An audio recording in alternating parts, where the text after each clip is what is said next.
చంద్రబాబు నాయుడు గారి ఈ హయాంలో రైతులు ఏ రకంగా నష్టపోయి ఉన్న పరిస్థితుల మధ్య ఎలా సాగుతా ఉందనే చూడాలి.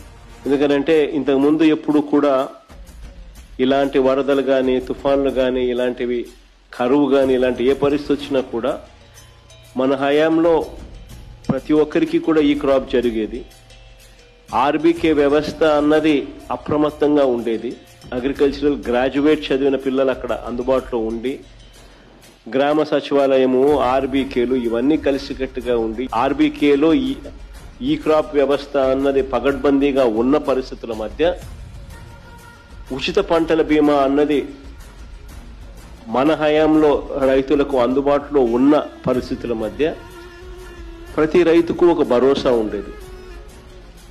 ఆ రోజుల్లో మన హయాంలో దాదాపుగా 85 లక్షల మంది రైతులకు దాదాపుగా 70 లక్షల ఎకరాల పంటకు ఉచిత పంటల బీమా అందుబాటులో ఉండే పరిస్థితి ఉంటే ఈరోజు కేవలం ఇన్సూరెన్స్ ప్రీమియం కట్టిన వాళ్ళకు మాత్రమే, అంటే కేవలం 19 లక్షల ఎకరాలకు మాత్రమే, 19 లక్షల మంది రైతులకు మాత్రమే, అది కూడా బ్యాంక్ లోన్ అవైల్ చేసుకున్న వాళ్ళకు మాత్రమే ఇప్పుడు ఇన్సూరెన్స్ అవైలబుల్ గా ఉన్న పరిస్థితిని మనం చూస్తా ఉన్నాం.